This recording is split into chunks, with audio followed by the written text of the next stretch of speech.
Now I guess we'll see who has their notification set to let them know when the Ronin Librarian is live for the first time. Oh. Hello, current and future viewers. Just as a little background, while I chew my cucumber at you, I have been... Hi. Who's me? Do I know you, or are you from TikTok? Hey, Inga. What's weird? That's weird. I don't like that. Ingus? Ugh. Wait, what's weird? What just happened?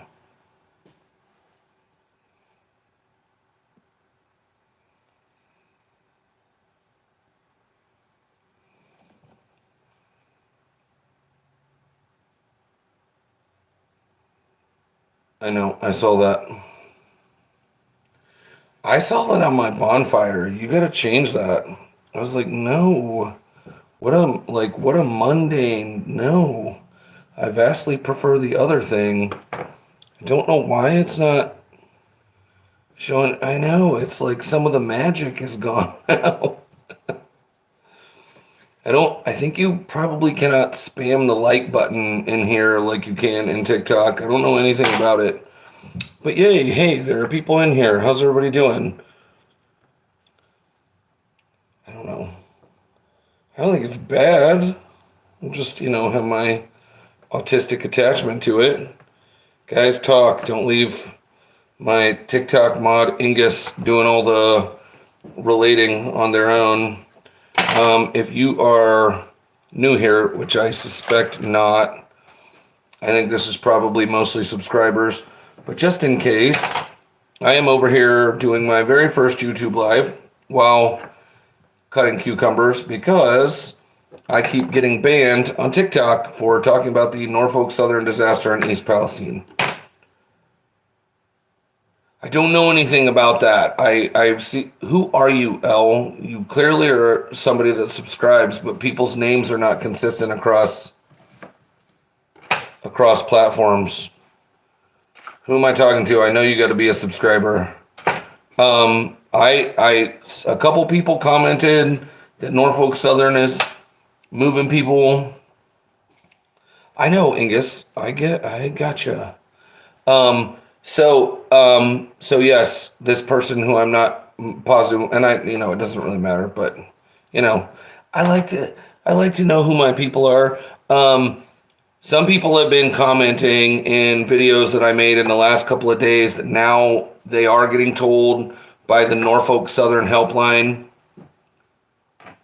Hello, Linda. I guess we may not have spoken before. So this thing that you said, Linda, a couple of people, Vic's on fire, is that you guys got to tell me who you are. Because unlike your friendly neighborhood Ronin librarian, not everybody else has their socials consistent across social media platforms. Yeah, so I have been seeing from the helpline, from the Norfolk Southern helpline, that people in the affected area are going to be offered relocation services. I did not see it clarified what the affected area is, and it is by no means, yes, yeah, it is. It's not fake news. It definitely is something that is being talked about. I don't know the details of it, but what I can say of it right now is that it's not fake news. I did see the words temporary.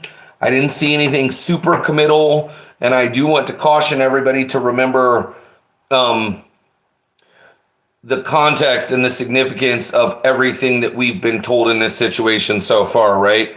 Remember, we've still got Bob Bocock and Aaron Brockovich on the ground, and not just them. We have parallel teams of experts that are saying vinyl chloride's in the water, and you can't find that in the news anywhere. You can't find the EPA saying anything about it. You can't find the government saying anything about it. So when they say temporary relocation services, like, there's a whole universe of malfeasance that could be in that language, not the least thing of which is we don't know who that even consists of.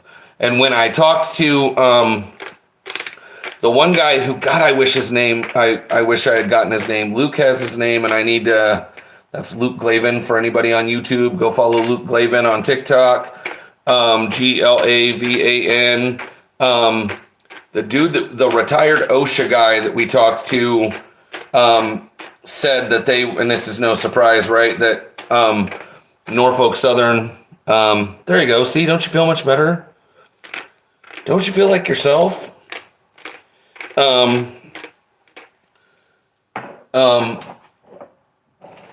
He said that people would be, thank you, Ingus.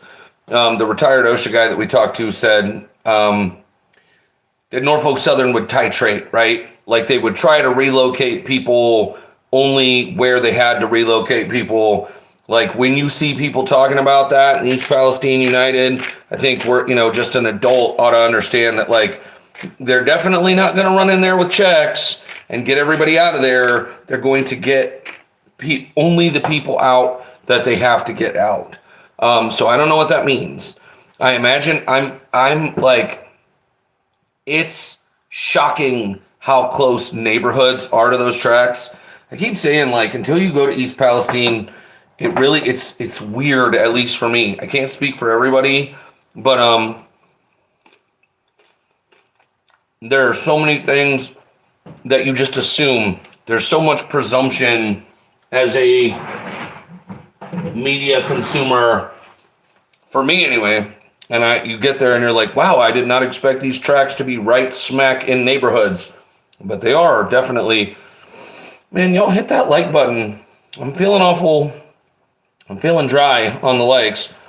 So I can see people that are going to be moved right away. Like anybody that can sit on their front porch and look right at the tracks 50 yards away, those people I would expect are going to get relocated now that they're talking about doing it.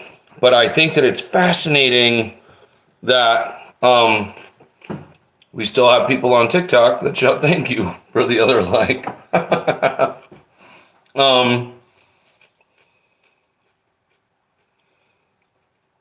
Right, and I don't know, Angus, I think a lot of my bias comes from, I'm still just trying to fight against listening to what the authorities are saying on this. You know what I mean? That's just that bias of like, well, somebody in charge is telling us what's going on. And some of it comes, unfortunately, from the way it has been covered on TikTok. I've seen multiple people that do big sweeping shots of East Palestine in the background. So you really don't get the sense that it's like that friggin' track runs right through the center of town. And there are little old neighborhoods right around it. But I want to say this. If I have been wrong, right? So remember, when I'm saying things that are way ahead of the news, when we're talking about vinyl chloride in the water, it still is not being reported. And vinyl chloride in the wells, Angus, I understand you know where that's coming from, but not everybody does. And I don't think we have a huge percentage of people that I give this advice that run and follow it. But Bob Bocock and Aaron Brockovich, that team, are on the ground testing. There are parallel groups of experts that are testing and have independently confirmed chemicals that the EPA still does not confirm are there, and that Norfolk Southern does not admit are there. And I think it's interesting now that, not interesting, I think it's super fucking friggin' relevant. Sorry, watch me get banned my first day on YouTube. I think it is, if there's nothing going on, how come they're relocating people now? You know what I mean? Like, why is the relocation happening if there aren't dioxins, if there aren't vinyl chloride, as, again, parallel teams of experts are confirming independently of one another. And you see people, I've read that there are people that are confident talking in the press about how there just is no way dioxins aren't present in the case of burning vinyl chloride. Like, that's legitimately how you make... the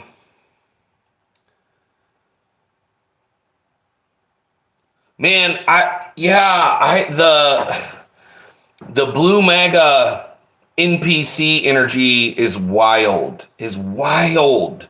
Like, how many places are close to tracks? We're going to end up seeing a disaster that makes this look like small potatoes. Sorry, we're going to have a rail disaster that makes us all look back on this one fondly if we don't hold the people responsible accountable for it this time. I talked to a friend the other night, and this is more of just a rant. I had somebody hanging out on Saturday, and he's like, and what's wild is people don't understand that there really legitimately is no good reason for it, right? Like, what's happening when you really allow yourself to take responsibility for the system that you live in? What you're seeing is rails that were built by somebody's great grandfather that they're just still getting paid for privately while it's nationalized around the world. And the only reason vinyl chloride is still shipped instead of everything being made on site is because somebody makes more money by shipping it than they would making it on site, because their grandpappy built the rails, and we just all get to live with that reality. We all just get to exist in a system where you can just toss literally chemical bomb trains down tracks through friggin' occupied inhabited areas, no consequences. But that East Palestine United bit of news that they're going to be relocating people, that is good news. That does show pressure can work. I'm not claiming that pressure has worked in this case. I'm claiming that there is a weak spot in their armor. It's really hard to claim that nobody needs relocated if now you're admitting people are being relocated. Even if you're hierarching, even if you are only moving people in specific areas, it's like, remember when they weren't going to move anybody? Remember when it was completely okay to go back? And now people have been back, and oops, now they're going to temporarily relocate people in affected areas. What do we know? We're going to continue to see those areas are going to be wider and wider. You know what I mean? They're going to start as small as they can, and then the longer that it goes, and the more people have symptoms, and the more symptoms those people present, the more inescapable it's going to be. But right now, man, it is. The EPA just gets to say what the EPA wants to say. That's it, right? Norfolk Southern gets to just claim what they want to claim, and nobody will put pressure on them. I can't even, 2 weeks now. 2 weeks, almost, right? Since the first time somebody stood on a stage in East Palestine and was like, yeah, there's vinyl chloride all through here. And that still hasn't made it into the mainstream news anywhere that I can see. That is chilling. That is horrifying. And it also really reinforces that if you've been getting your news on the Norfolk Southern disaster from Nick, you're still getting your news not probably from the most informed place. Who is that? Who's Andrew Welton? I anticipate you're going to continue to see people on site. That sure does seem to, like, one of the things that I found really heartening when I was there is how there are all these disaster tourists, but not like this. I got these from people that don't know what else to do but just show up and help, and that really is what Bob Bocock and Aaron Brockovich. He was there. Yes, I think he was there before. I think he was one of the people that spoke at the River Valley organizing meeting. Don't hold me to that. But yeah, if you are still, what's he have to say? I guess I'll have to check into that. Although, man, people are getting bored. They're like, he's just talking about the same thing he talks about on TikTok. Sorry, it's what I got. It's what I got. Now I feel, I don't know about you, Ingus, I feel pretty vindicated having yelled about getting people out of there for a week and a half, and now people are being gotten out of there And I'm sorry, I'm going to try to not make crowing content because the more I think about it, the more I don't see how it's going to go anywhere good if I keep trying to take the piss out of Nick. But he's telling people stuff that is wrong. Yeah, I'm interested to see his samples because other people have taken samples and they've said in whole chest what they found. So sorry to be retreading old ground if you've been in my other lives. I'm interested to have that confirmed by yet another parallel group of experts, because we now know it's like regardless of whether there's vinyl chloride just in the air around East Palestine, which Texas A&M did not confirm, they did confirm dangerous levels of acrolein. I don't know what the dangers of acrolein are. I don't know how long exposure can go before you are in danger, but I do know they said it's not something people should be around at that level.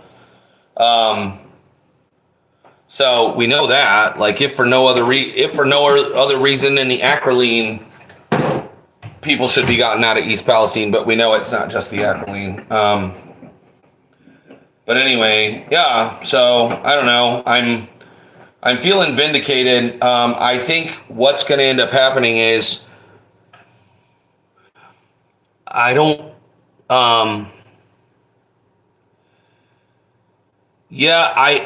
haven't heard anything since the flooding. The most up to the minute thing that I know is that finally they're talking about temporary relocation. And I gotta, there are, God, what was the last thing? What's his name? What's Levert, the bass man? You know who I'm talking about, Angus? Anybody know who I'm talking about? The guy, well, good morning. You know what I mean? He is in FEMA housing, and he's been in FEMA housing for a couple of years. Not that FEMA housing is what people are going to be in from East Palestine. And I forget what disaster. Was it the ice storm in Texas? He's not from Texas. He's from Louisiana, but some natural disaster, I don't remember what, got him in temporary housing, and he's still there.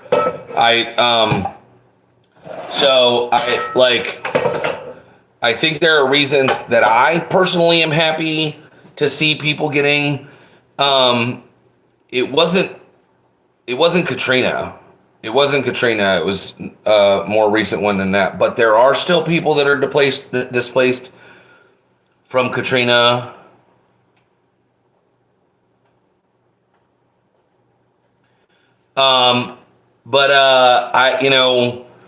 This is, maybe.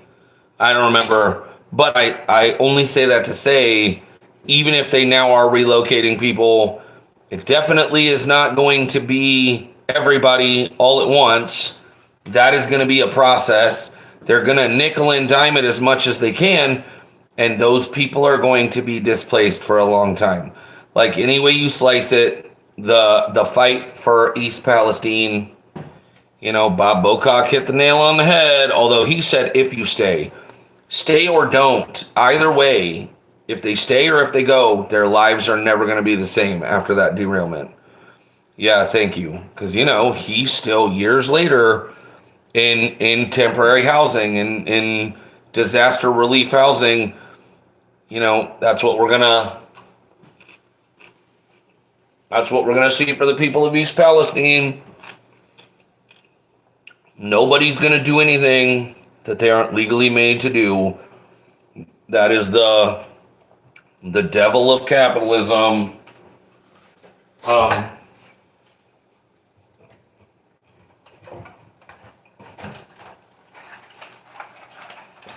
That the banks, right? It's not just going to be Norfolk Southern. The citizens of East Palestine are going to be in multiple class action lawsuits, I promise, for the rest of their lives. They're going to be in class action lawsuits against Norfolk Southern. They're going to have one against banks. They're going to have one against insurance companies. Hello, Adam. Jesus Christ, thank you for having a consistent username. How you doing? We got some word on relocation, Adam. I don't know if you saw that. Multiple people are talking about it. And I am going to make content that it's like, oh, if my people are wrong and other people are right, how, yeah, it is not, Angus. I mean, it will just continue to establish a precedent. It is definitely not hyperbole. Most of what I've been saying is not hyperbole. I have a lot that I want to make videos about, and I guess TikTok kind of, yeah. So what I know, Adam, is not very much. People in East Palestine talking to the East Palestine helpline, the Norfolk Southern East Palestine helpline, have gotten documentation that says they are going to start relocating people in areas that are affected. That does not, they didn't say what areas those were, and I was speculating. I can tell you some of them right away. Like right near the tracks, there's a whole little neighborhood right near the tracks. There's like one strip of garages, there's one strip of industrial buildings. Right on the other side of those industrial buildings, there are neighborhoods that I drove by with Luke. So I would anticipate probably those people are all going to get moved. From what I understand, it still remains the most dangerous at ground zero, at least according to Bob Bocock. Obviously, we're still dealing with all of that stuff in the ground and moving outward from there. So yeah, I'm feeling pretty good. I'm feeling it's good to see movement on that, and it's also really validating to have been one of the people, as I know you guys also have been talking about people needing to get out of there, yelling about people needing to get out of there, some of us. If there's nothing going on, if everything's all right, and I want to be really clear, I'm not stupid. I'm not like wildly egotistical. I don't think anything I have been saying has like been leveraged to help the people of East Palestine in any way, right?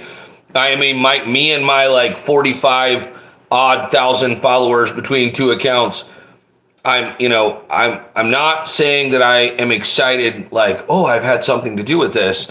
I'm saying I'm excited because we're not all full of shit. If nothing's going on, why are people getting moved? It is slightly relieving to be at a spot where it's like, okay, well, I listened to Bob Bocock and Aaron Brockovich, and that's why I've been saying what I've been saying for a week and a half. But now people are being evacuated, and that sure does seem to lend credence to Aaron Brockovich's team of experts. So that is good news.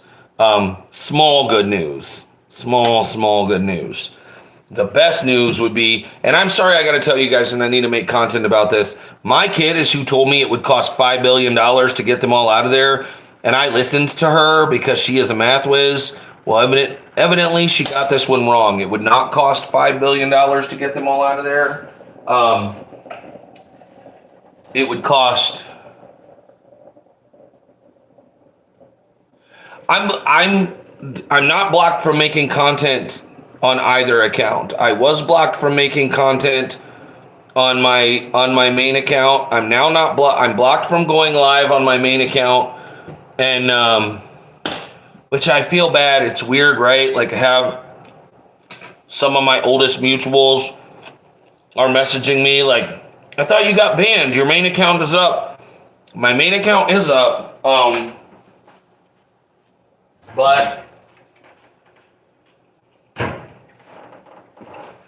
But I know better than to be careless with my main account while that account warning is on it. I told people in a live one night, my account came, one afternoon, my account came back up. I was like, oh yeah, I can go live again. I went live on my main account. By the next morning, I had a live ban on that account for talking about dry brushing minis or ink washing minis. I mean, so, I can make videos on that account. I cannot go live on that account. And if I make videos on that account, I'm going to get clapped. I'm absolutely gonna, and it's not going to take long. I guess this, what did I say? Tea bags all the fuck over the place.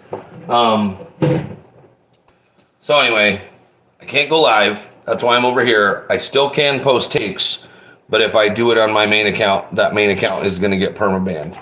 So that is the current, like that's just what's going to happen. So I got to wait for that account warning to go away. And then once that account warning goes away, if I make extra sure to be extra nice to everybody, not really. The stuff that I got banned on, you can see for yourself. I posted on YouTube was all ridiculous, except for the live stuff. I wish I could post the lives that got banned. But of course, the sketchiest thing in the world, like a live gets banned, and then, oh, we're sorry, technical difficulties. You can't download that live. That would be too convenient. I would love to be able to download those and put them on YouTube and be like, please, somebody show me where I was hate speech, when I was talking about ink washing. And I was in the middle of talking to, Jesus Christ, why can't I think? Welcome to Appalachia. I was in the middle of talking to Welcome to Appalachia about East Palestine, and I got bullying. Hate speech for talking about nothing remotely related to hate speech. They got Luke with that one too. Right. So yeah, I will look into that video on acrolein. But yeah, while people are over there still believing the prophet, it is nice to be like, why are they getting people out of there? If nothing's going on, if there's no danger, why are people being evacuated? We are, until, oh yeah. So 500 million, by the way, before I get distracted. So it is not 5 billion it would take to get them all out of there. It's 500 million would get them all out of there with $100,000 check. So 500 million, that would be somewhere on, like, we still can't go fund me that. You know what I mean? Like 500 million is still nowhere in the realm of fundraising. Like someone would have to show me where grassroots fundraising has ever equaled 500 million for me to believe it, because I've never heard of anything like that. So it still has to be Norfolk Southern getting pressured to just cut checks and letting them GTFO, but $500 million is only about slightly less than 15% of their profit from 1 year. So they had, depending on who you ask, let's go the lowest ball profit last year. I've heard people say they made $5 billion in profit last year. I've heard people say that they made $3.1 billion. So let's go with 3.1 billion. That's still less than 15% of profit for 1 year. But so it's completely attainable for Norfolk Southern. It's totally not attainable grassroots organizing. So it's still, that's the path forward continues to be make Norfolk Southern pay to get the people out of there, and not a piece at a time. Because the thing we have to remember, what we have to focus on is how they are rhetorically stuck. Like, leave aside whether or not their ground is full of chemical weapon and their water is full of chemical weapon. They're stuck now because they lost all of the value in their property. The hit to the local economy is massive. Like, it's going to take them decades to multiple generations to recover from that, if they do. So we cannot let go of this, like, oh, people in affected areas. Look, if somehow magically you don't have vinyl chloride anywhere near you living in East, which, by the way, it's possible. There are people that could not be affected at all as long as they're not drinking the water. That was something that the people at the River Valley Organizing Committee said, although not the acrolein, I guess. Man, I can't wait. I'm really interested to try and reconcile all of these different talks, all of these different presentations and town halls and shit, because I don't know how to make sense of all of them. You know what I mean? I don't know how they all square with each other, and I'm not sure if Texas A&M is saying people should be changing their HEPA filters every couple of days, or if that's just Bob Bocock. And Bob Bocock seems to think that's everybody in town proper needs to be doing that. But regardless, if you're talking to people and you run into that blue MAGA bot shit, Remember that is on a spectrum, right? That not, it's not just everybody that is like, exactly. Even if everything turns out to be fine, everything can't turn out to be fine. That's the reality. Even if there turn out to be no chemicals anywhere, which we already know is not the case, even if somehow parts of East Palestine are completely untouched, which is possible, but we are finding is less and less likely, they still are stuck with banks that won't give them property that has lost all its value, insurance that won't pay them out for anything. They're stuck. In what reality, in what timeline do we want corporations to just be able to be like, surprise, we just killed all your creeks. We just took away all the value from all of the property that you've accumulated across your life, in many cases across multiple generations. Now you're stuck here. Don't worry, you're not going to die. What we did isn't going to kill you, but you don't get to leave. None of the way that you thought the system worked applies to you. So, even if everything's fine, they're still stuck. They're still imprisoned by what Norfolk Southern has done and the way that other corporations move to react to what has happened, this disaster. So, people can't stop talking about it until they are all cleanly cut checks to get out of there. And then after that, then it's going to become a game of how many of them are living in shipping containers, in disaster relocation camps, who all sleeping in high school gyms. But we got to get to that place first.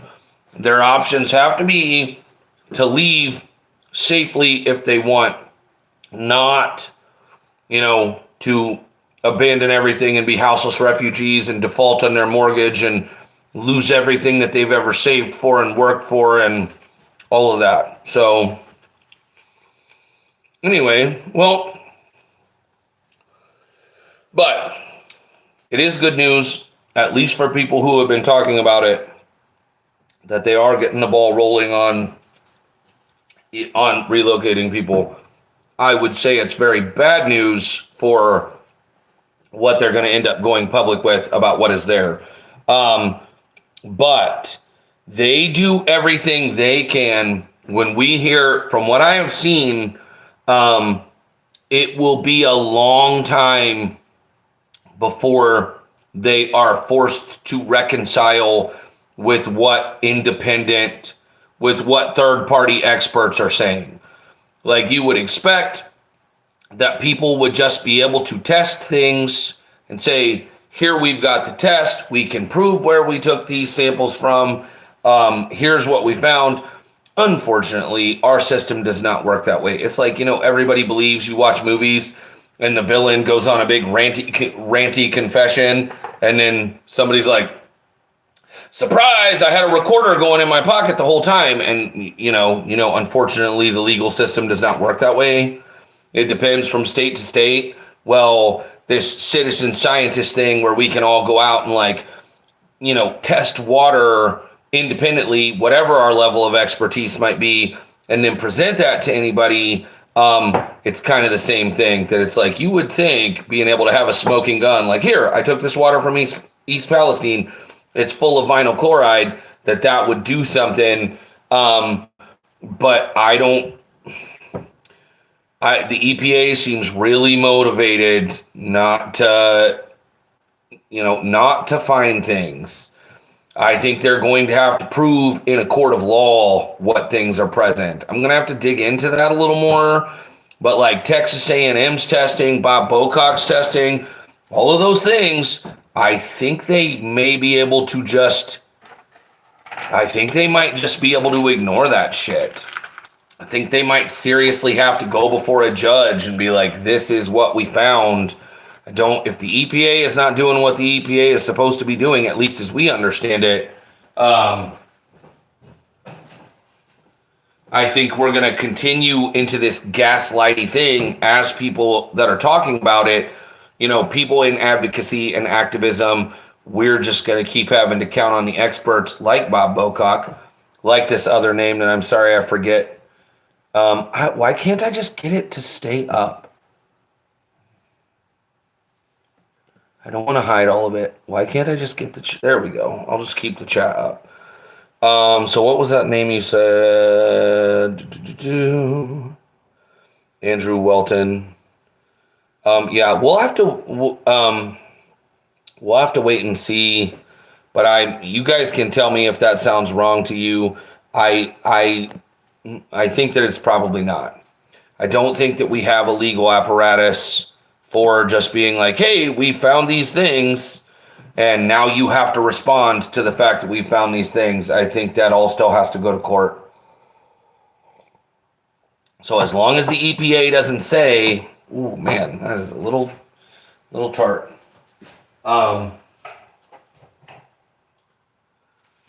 long as the EPA doesn't admit to it, then somebody has to prove down the road that it was there, first of all, and that the EPA knew and that Norfolk Southern knew, and all of that is legal proceedings.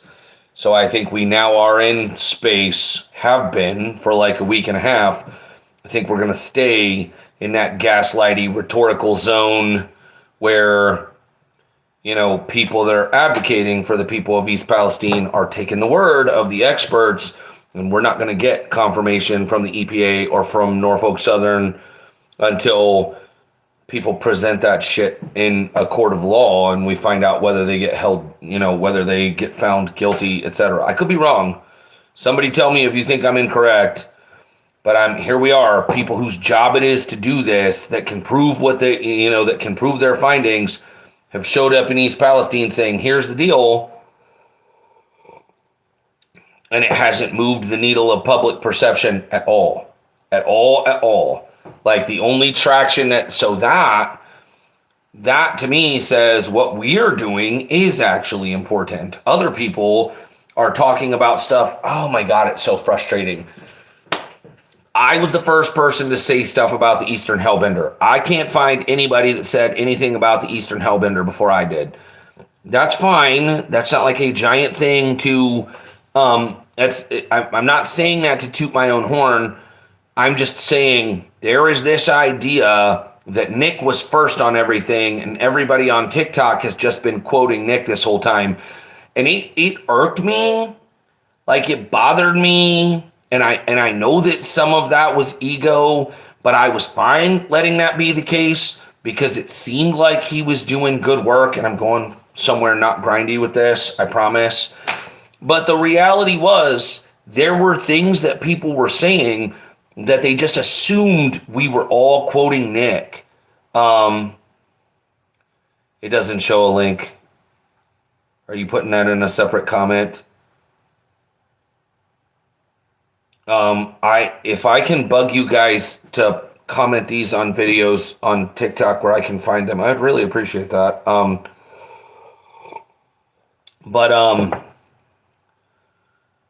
There was this presumption that we were all quoting Nick, that Nick was like the quarterback on TikTok coverage. I still don't see it. So don't try and repost it over here. Just drop it in my, just throw it, excuse me, just throw it in a comment on a TikTok video. And I can tell you, Nick has not been working with other people fairly. Nick has been following the model of clout. If you are big enough and polished enough, Nick uses you publicly. I appreciate it, thank you. But if you are not big enough and clout worthy enough, then Nick quietly tries to leverage you behind the scenes and see if you get anything that he can use, which I understand. I am not saying that to establish that he's like evil or anything, but man, so here's the thing. He sure fucking does seem to be, okay? He does seem to be, but all I can say for certain is there was a window of time where people thought we were all getting our information from Nick. and we weren't. So I know where Nick was getting his information from, because I was getting my information from the same places, and I was citing those sources. So really what everybody is obsessed with in that coverage is just somebody that has been getting the same sources everybody has access to, and then giving analysis on those things. Is that, and now we are going to see, as I called it weeks ago, we're going to see a sharp divergence in coverage, because people who were dependent on that kind of stuff are going to stay dependent on that kind of stuff. So why can't, when Nick is asking me for citations on that one video where I can barely even deal with him, why isn't he going to the citations that I cited in the video? When I said Bob Bocock's town hall, the River Valley organizing meeting, you can watch those videos online. Why didn't he go to those? Because those aren't sources that he can, those aren't the EPA website.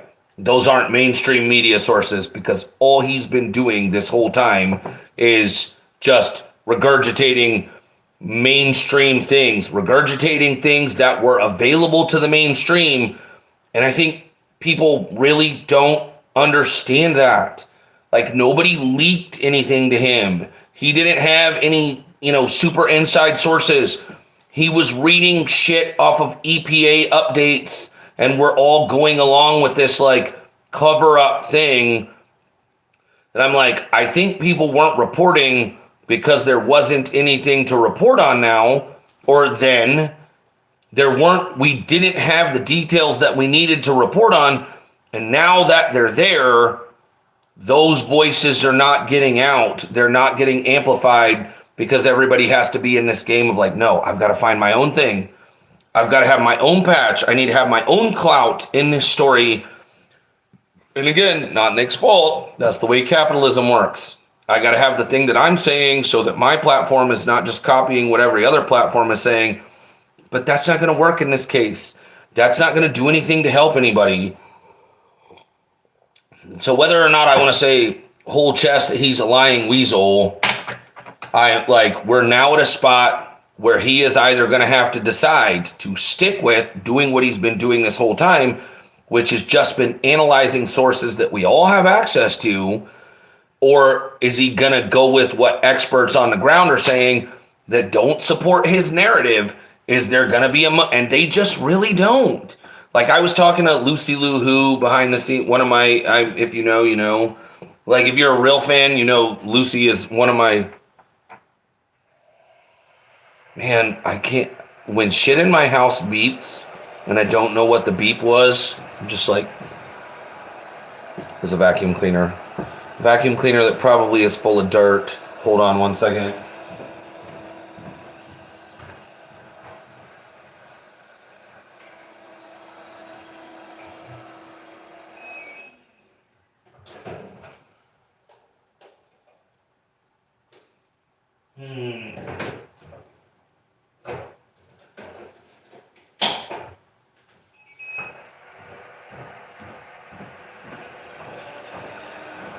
Now I'm more sketched out because the vacuum cleaner was not full of dirt, and this is my house. There's like no way. That thing completes one cycle, and there's like a brick of dirt in the little reservoir. Anyway. Yeah. Now we have experts saying things that you can see, and I would love it if somebody that knew more about the legal ramifications of this could be, gotten in touch with, because I don't think, I don't think that they have to acknowledge what Bob Bocock is finding. I think they're allowed to pretend like they're doing their own thing. I think they're allowed to let paper get pushed around at the pace paper gets pushed around, and later on, everybody gets to be like, this is what we found, and this is who we are, and a judge gets to decide the validity of all that. So anyway, where was I going with that?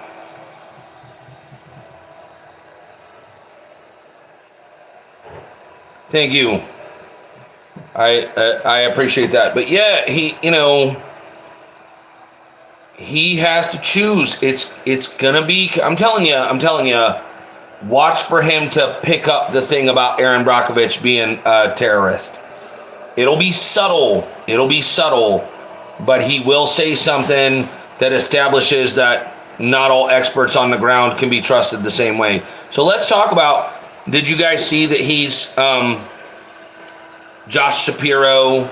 Did people see that Nick is like, well, I am on one government list. Did you guys see that video?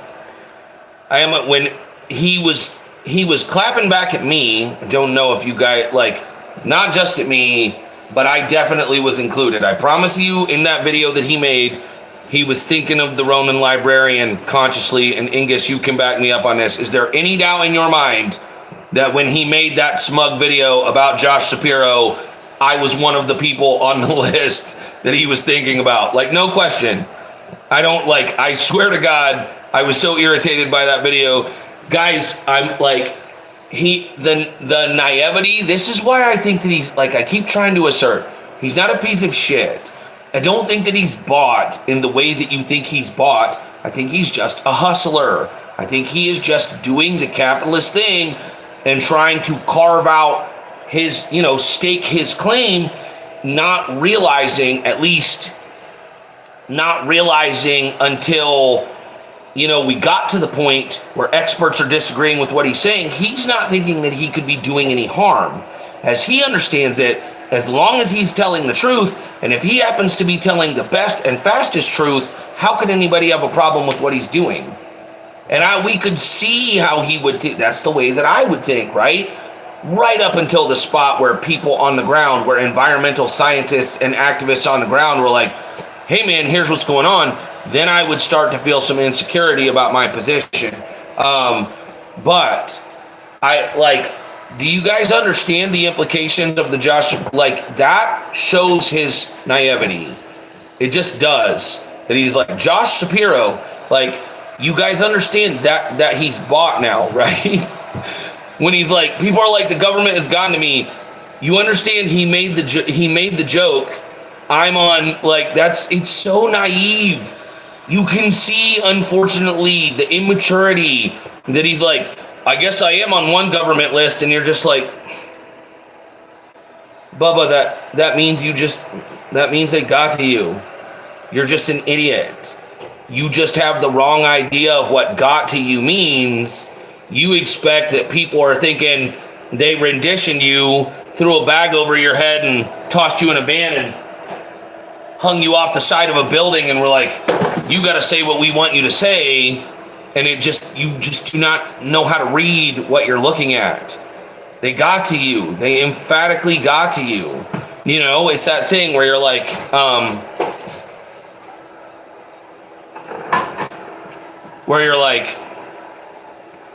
I'm trying to think of a good example. Let's say Big Macs, okay? Where you make some expose on TikTok. Let's say I do some expose on TikTok and I'm like, guys, I just found out Big Macs are trash. They're made of styrofoam and lighter fluid, and I can prove it. But I can't really, because I heard it from somebody who heard it from somebody. But it's somebody that I trust, and I'm pretty positive of it. And I make a video, and it goes viral, right? I'm like, Big Macs will kill you. I know it. Here's what I know. And I make a video, and it goes viral. And then what does McDonald's do, right? McDonald's does not, and this is what people are missing, McDonald's does not show up and like hang me off the side of a building. Neither do they give me a big check to retract my statement, because I'm not that savvy. I am an exploited person trying to survive capitalism. So McDonald's never even has to make that move. What does McDonald's do? McDonald's brings me to the Big Mac factory. Not really. McDonald's brings me to, say, the test kitchen. You know what I mean? The innovation kitchen at McDonald's headquarters. And they're like, look, we understand you have suspicions. You feel like we haven't treated you fairly as a consumer. Look how shiny and clean everything is. Look what a fantastic job we do of making Big Macs. And then what do? I turn around and go back to TikTok and be like, guys, I was wrong about the Big Mac thing, but I'm not even mad about it because McDonald's was super nice. let me tell you how Big Macs are really made. You know what I mean? And what happened there, McDonald's got to me, and they bought me off cheap. They probably didn't give me a single extra nickel except flying me out to wherever they flew me out to, and probably like fed me lunch and walked me around and glad handed me because I'm a simp, right? Because I'm a chump surviving under capitalism. So in reality, when I could have leveraged really damaging information, they were just like, hey man, come on out here and let us make this right with you. And then I go back cheap. I get bought off for pennies, and I go back and I'm like, everybody, the Big Macs are great. That's what's happening with Nick right now. Well, I guess I am on one government list. Like, you numbskull. You just volunteered to everybody that, yes, emphatically, the government has gotten to you. Like, he's not going to be put on the stand for anything ever. He's not going to be. Like, Josh Shapiro is a politician. Why is Josh Shapiro talking to Nick? Because they think Nick's going to be the thing that blows this whole thing wide open? No. He's talking to Nick because it looks good to millennial and Gen Z voters that Josh Shapiro is taking a TikToker seriously on the subject of big corporations and pollution. Like, that's exactly what's happening. I don't know how I cannot keep making content about it. Who said the lying thing? Why do you think that, Mr. McMittens?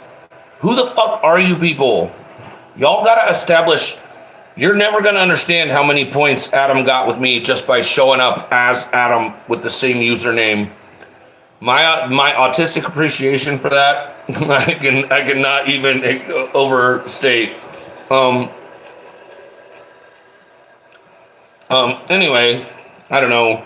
That was my rant. I just wanted to know if other people noticed that it was like, oh wow, and then he radio silence for days after that, while other people are over here still bailing water. Like, yo, by the time you figure out your happy ass was super quick on the draw and you were the fastest guy on TikTok talking about this, how many other people will have gotten sick? How many other kids will have gotten sick? And when those symptoms subside, which they won't all, how many of them are going to have complications that they have for life? And meanwhile, while grown-ups were talking about, get them out of there, about activism and organizing. Yeah, and correct. It seems like help is coming slowly, but the right thing to be talking about is get them out of there. That's I am as confident as I have ever been. That is the thing to be saying. And the people, why is it still letting me? Ooh, that. Okay. I like this. It lets me like choose the filter on my thumbnail. Man, I'm into it. Maybe I want to do noir. Ooh, look at that. Hey now. I don't like, I'm sorry, while I digress for a second. YouTube? How about YouTube? Damn. Not messing around, trying to clap back at TikTok with all these hey. Okay, but I'm sorry. I'm sorry. Let's get serious. Let's get hard hitting. This is serious business. I will not play with the bubble filters anymore.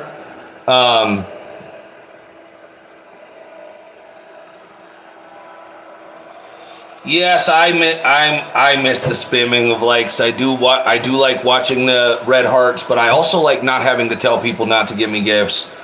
And people are like, turn the gift giving off. Yes, but those gifts do promote the live, so it's kind of like they do make my lives popular. But I'm excited about this. So I need to, yeah, and that too.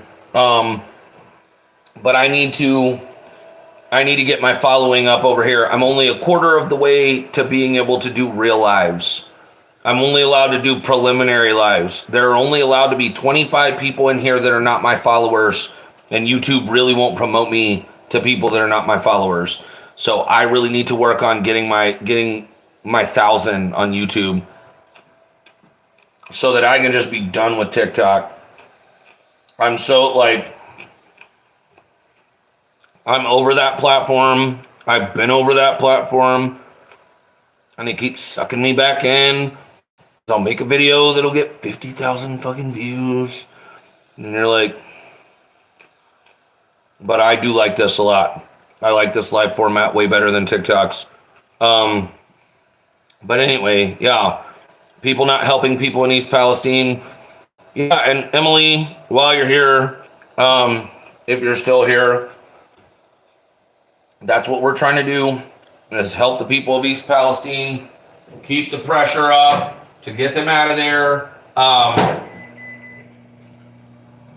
People are going to see, and it's not going to take long, unfortunately, and I said this at the beginning, people are going to see that we were right, and that doesn't make me happy. It will make me happy when people like us being right is followed by people being gotten to safety. But I have been confident since they sent them back. I said they're sending kids back. When they lifted the evacuation, I made that content, like they're sending kids back where there's fucking toxic chemicals being released into the air.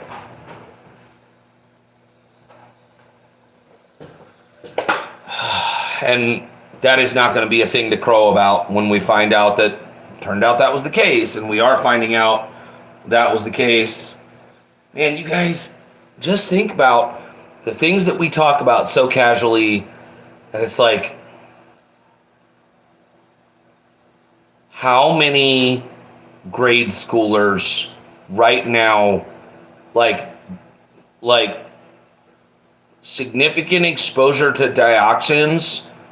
There are kids right now that the things that are going to cause the birth defects in their children are already happening to them. And I can't even. And there are people that are like, what are your sources? Well, the EPA hasn't been reporting on it, so we're going to reserve judgment. And meanwhile, grade schoolers are breathing Agent Orange, as everyone seems to agree. That thing right there.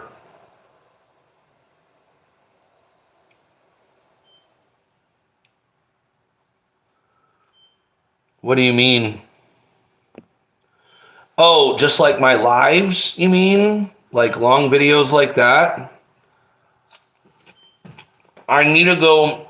I have so much content to migrate from TikTok. I want to put all my Norfolk Southern crap up here. Multiple people have asked me to do it. I do not watch long videos on YouTube. I've always been punchy. The video that made my daughter famous was 21 seconds long. It's been pounded into me to make short. Oh, word.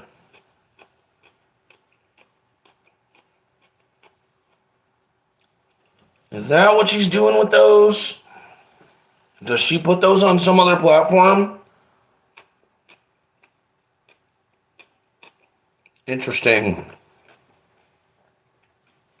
I'll have to get more. I need more tips. I'm not great at.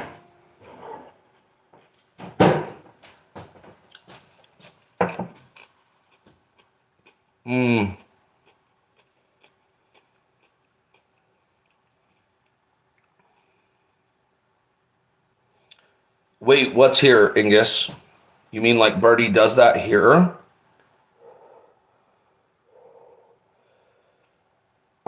Oh, that's interesting. That's got possibilities. I like yelling at people, though. But I do need to be better about not letting my house burn down. while I'm doing that stuff. That's a good note. I'll look into that.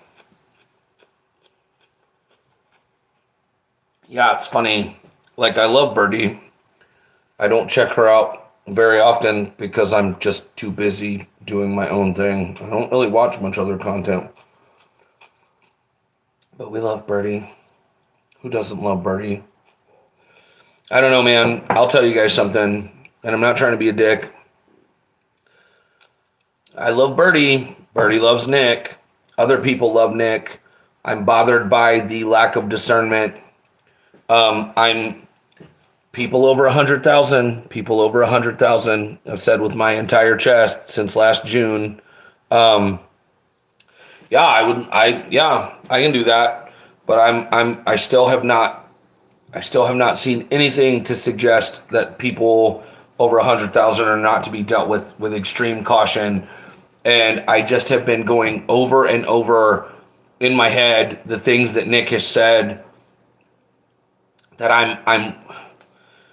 I'm really frustrated that people got taken in by it, and I'm really frustrated how people still don't take responsibility for how heating works on TikTok and haven't. That it's really easy for people with hundreds of thousands of followers to just ignore the reality of those hundreds of thousands of followers. So I struggle. I love Birdie. I love Show Me Your Mask. Don't people go run and tattle on me. She and I are mutuals. They and I are.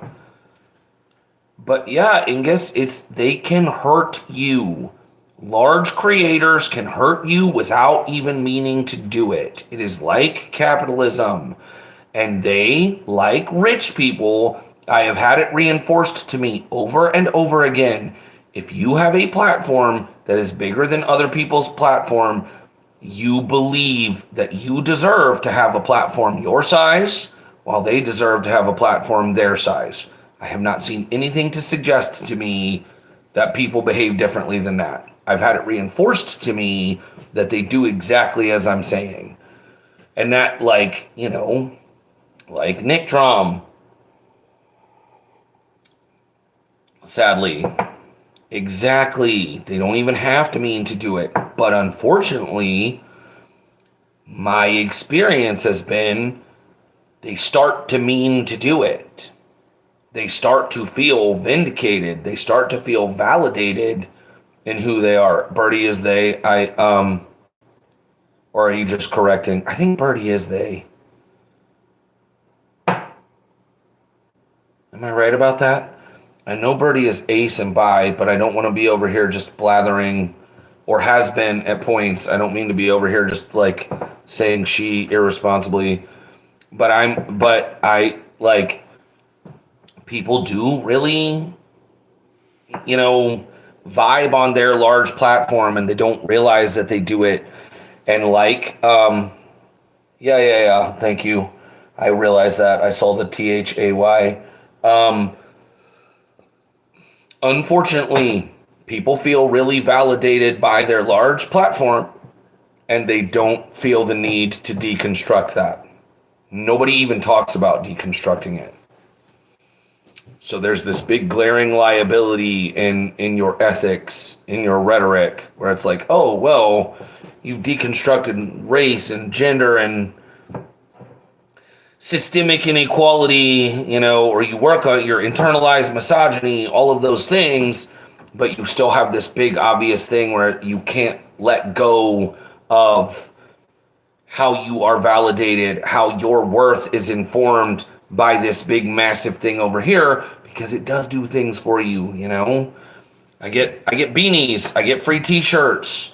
I know it does stuff for me. Somebody just recognized me at the playground today. It does stuff for me. So I know it does stuff for people that have hundreds of thousands of followers.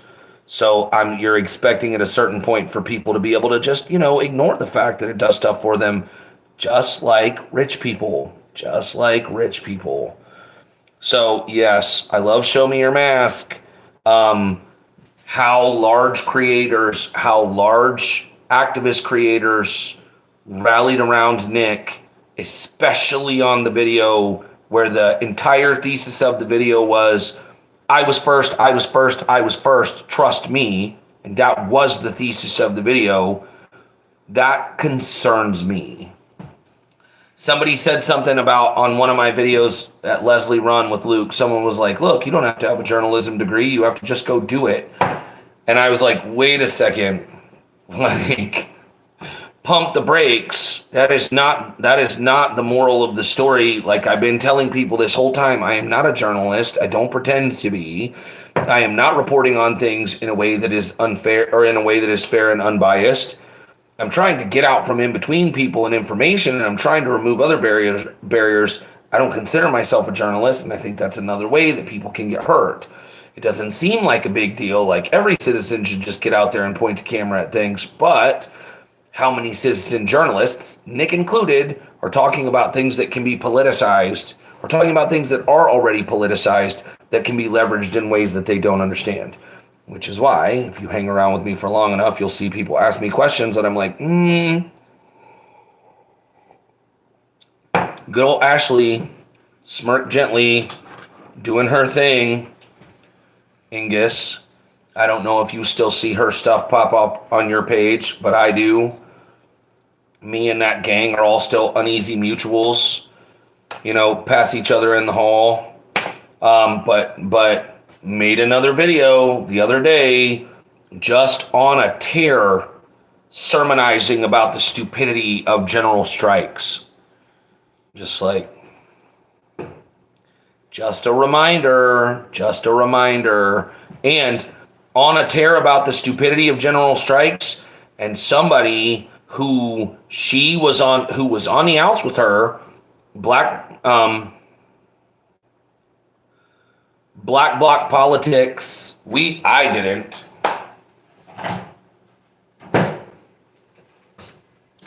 Keep your friends close and your enemies closer. Black bloc, the cult, the people that Cat God went after, they used to be anathema to people on the left. Smirk was a person who was adamantly not for Eric after Eric ran Cabbage Woman off the platform. I don't know if people know that drama. Not really drama.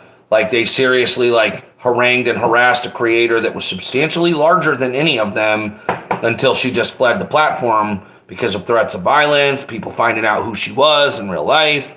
And Smirk was on the side of, that was wrong, those people are wrong, can't be trusted, blah.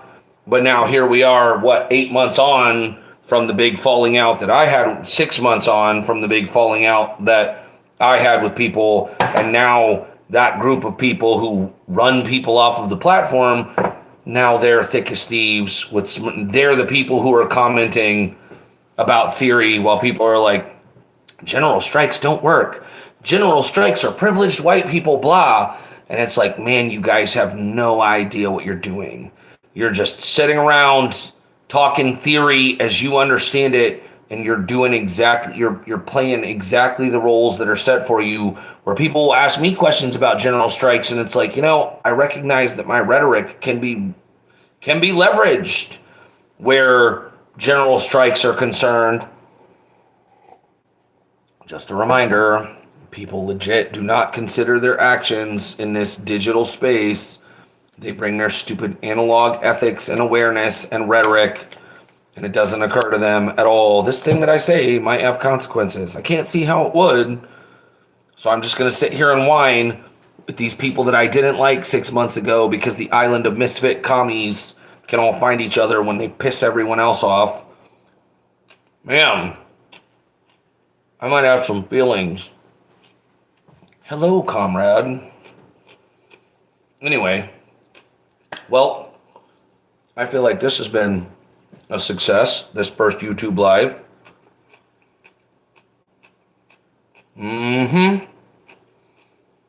Yup. And I've watched it happen. And it comes in two forms. I mean, when you are weaponizing, it comes in two forms, and both of them are gross. They like to talk a lot about, So let me talk about this for a second. This is what kills me, okay? A mutual of mine that if you get them motivated on the right things, if you point them at the right targets, they can be very useful. They can be very passionate. But I'm very conflicted about them because they have piss poor judgment. I have a few ways that you can spot them. I have some good ways that you can spot them. In fact, I try to warn people because you can't really talk about people, because if you talk about people, they will come for you. Don't get it twisted. But I talk about principles. In fact, they come for you regardless.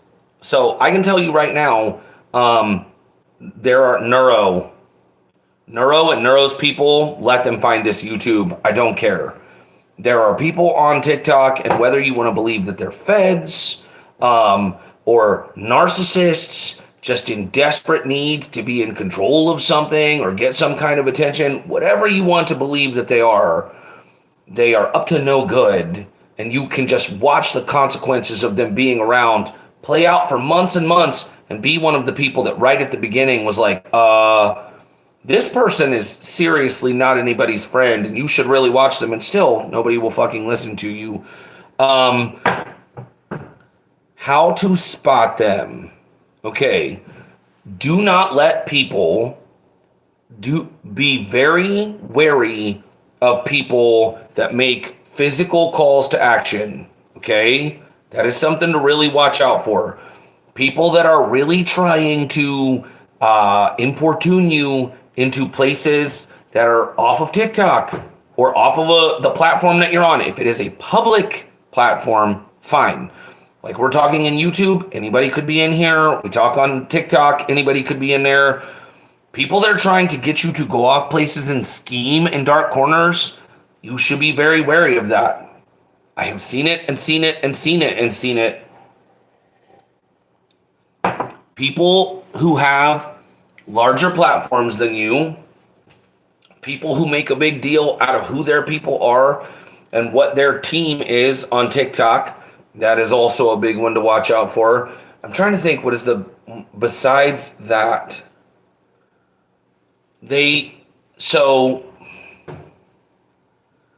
look at Cat God's video. Cat God needs to pin that video. Watch out for love bombing. Watch out for people that want to talk about how good of friends you are. Be very, very wary of that. I tell people all the time, there are no friends on TikTok. That is not my decision. Correct, English, correct. And this is why what I bullseyed a while ago, hello comrade. There are people that have figured out, this is not going to sound helpful, but I'm winding up to something. Not everybody that has read theory is your friend, and not everybody that is ignorant of theory is your enemy. And there are people on TikTok, there are people in social media spaces, and I can't believe people are surprised by this. There are people that have figured out if they just run around and call people comrade, that will get their foot in the door. Hello comrade is what Cat God called it. I love it. I never specifically called it that. I made a big ranty thing about people have figured out that comrade is a key card and that all of the other creators on TikTok are doors. And they just run around swiping the key card of comrade at people, seeing which doors open. And then they establish connection with you. And once they establish that connection with you, then you guys are friends. And before you know it, you are defending friends in whatever disagreement is going on TikTok. And people really struggle to take a step back and ask themselves, what material interests do I share with this friend? What do I know about this person at all? You know? And so there's a whole facet of activist TikTok that hasn't been anything activist for years. And they are 4 calendar years. Not kidding. 4 calendar years, adults on TikTok considering themselves activists that have been at war with one another. And that's all they do. And they will just so anyway, how you spot these people, ML, Nobody is your friend. There are not fun, comfortable ways to spot this. You have to have a very firm sense of self. You have to understand parasocial spaces as parasocial. Be mindful of people that are dismissing paranoia. Watch out for those. They either don't know what the fuck they're talking about, or they do know what they're talking about and they're lying to you. So anybody that says, listen, parasocial space, you don't understand what parasocial means. I have plenty of friends on TikTok. Watch out for those. Like, for sure, for sure.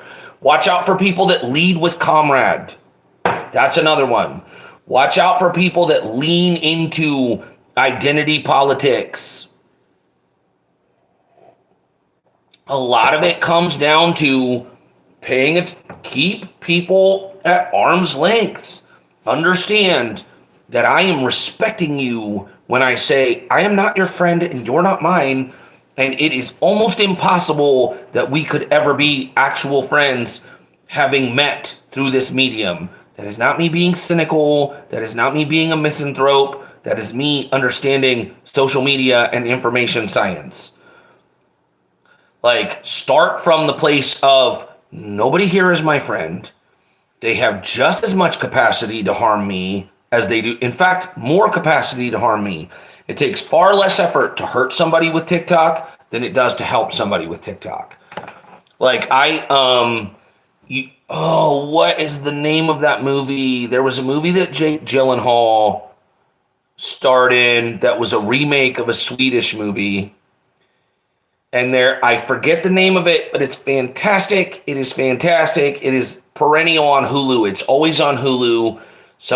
There's a movie where Jake Gyllenhaal was a 911 dispatcher that came out last year or the year before. Does that sound familiar to anybody? I will just spoil the movie for you. Sorry. The whole movie centers around a disgraced cop who is assigned to work dispatch because he's on probation. He's not allowed to be, and you don't know what he's on probation for at the start of the movie, but it's some bullshit thing. He's on probation for some bullshit reason. He's not allowed to be on his usual beat, so he is assigned to dispatch.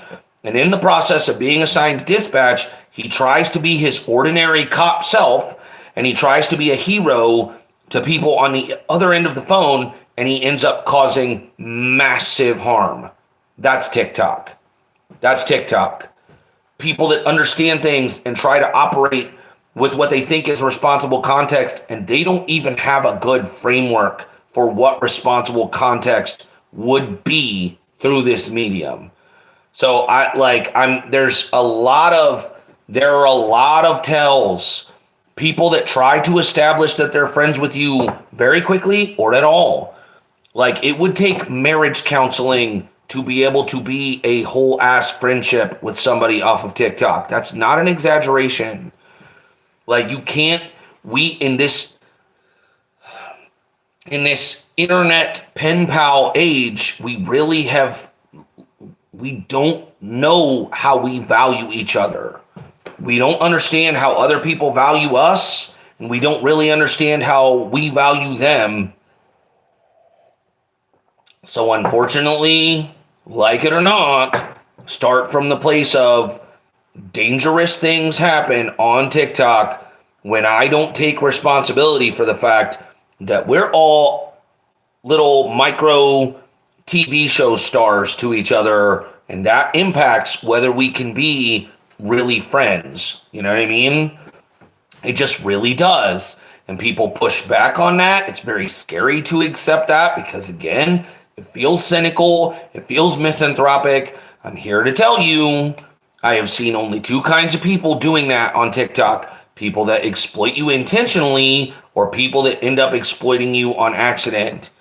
In my opinion, it is far, far more responsible to keep it profesh, keep it business cash. You're going to get in a jam if you don't. You will look up, and I've had people come to me out of wars. I have had people crawl out of the TikTok muck and be like, I can't believe I didn't see it. I can't believe I was doing it for months and I did not really realize what I looked like to everybody else while I was involved in it. Like, That's my big one. Watch out for people that love bomb. Watch out for people that love bomb. Watch out for people that call you friend. And when they do, ask yourself, what is it between us that makes us friends? What do we share? What do I know about this person? I'm like, it is easier for me to just tell you things not to do on TikTok. Don't have sex with people off of TikTok, like under any circumstances. TikTok is not a dating app. TikTok is not a friend app. TikTok is a micro television app. Treat it like that thing and allow time for people to show you who they are, and they will. If you find people in wars, just assume that they're wrong. Just assume that they're wrong. We don't get like, so this person that I was talking about, I'm not going to say their name. Angus can probably figure out who I'm talking about. My mutuals are not my friends. You'll be surprised, not surprised to hear me say at this point. My mutuals have different level of usefulness to me. Some of them are my mutuals because I am keeping an eye on them. Some of them are my mutuals because they are useful as long as you're only talking about things that are political. Some of them are mutuals because they're useful as long as you're not talking about anything that might revolve around their specific trauma, etc., etc., etc., right? Like I am a political animal on this shit. Again, why anyone would be surprised by that, I cannot say. So this person makes videos, the most ridiculous straw man. Watch out for straw men. Watch out for straw men. I try not to make videos talking about when I talk about what people have said, I try to respond to specific comments because I am really leery of straw men. But you see them a lot. Really, really watch out for straw men in the case of people that feel entitled to battle, to weaponize TikTok. And I saw this person the other day, this mutual of mine who I find politically useful, but, very dangerous, erratic, not piss poor judgment. And my friggin' 10-year-old who is very perceptive and considers himself my counsel on all things social media will just not let go of. I should not trust that person and I should block them. But that person made a video saying, and that you really got to watch out for this. They were like, if someone tries to get you to forgive your abuser, they're probably an abuser themselves. Ooh, man, watch out for that shit. Was there any comment cited that they were responding to? No. Because has anybody really been trying to get them to forgive their abuser? No. People have been saying, listen, I don't know what you want me to do about your abuser. I'm not positive that it's appropriate for you to be asking me to do anything about it. And honestly, there are a lot of people talking about a lot of things. Could you STFU about that in this conversation where that wasn't what we were talking about? Maybe. Like, is it possible you just wandered into this moment and are trauma dumping? And people are like, we were doing this whole other thing, and I'm sorry for what may or may not have happened to you, but I did not volunteer for this. And people are saying that. A lot of people are saying that. And then you watch creators go, if somebody tries to get you to forgive your abuser, nobody said forgive your abuser. Watch out for straw men. Watch out for straw men. TikTok is full of them. Be leery of people making videos that say, a lot of people have been saying this, but they don't substantiate it. The only reason that I did not say in the not making it partisan, the only reason I did not cite somebody specifically is because if you go look at those videos, my videos are full of blue MAGA. Like the one that got 50,000 views that I made yesterday, ate up with people that are like, red state, it's their fault. Like every time I make a video about that, it's just full of that. I don't think it's best practice. If you have a video, if you have a comment like that to respond to that comment and respond in the abstract so people can see you're at least talking to somebody's thesis. Don't respond to that commenter specifically. Just respond to an abstract thesis. If you see people talking about abstract shit on TikTok, it is even me. I've done it recently, but I do it because I am stuck in by a bunch of people. Who did? Who'd you block? What are you talking about? Yeah, a bunch of people have come running to me being mad about getting blocked in my lives. And I'm like, I've unblocked some of them. Some of them I know didn't need to be blocked. But most of them I'm like, and here's the thing, I don't really care about you. You know what I mean? That's what I like. I don't need to convince myself that I do, because when the rubber meets the road, I'm going to find that I don't. And I'm going to find that I don't to your detriment. The best thing I can do is give you an honest, a realistic understanding of who I am to you and who you are to me. I'm not saying this to you specifically, Angus, to just people in general. But like when people get blocked, I'm just like, sorry. I have this feeling that I'm not going to turn out to have been missing out on the pleasure of your company for the rest of my life. I guess we'll find out.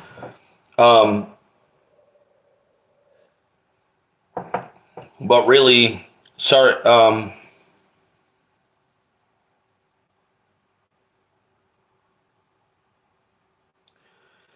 Yeah, and that's the thing, okay?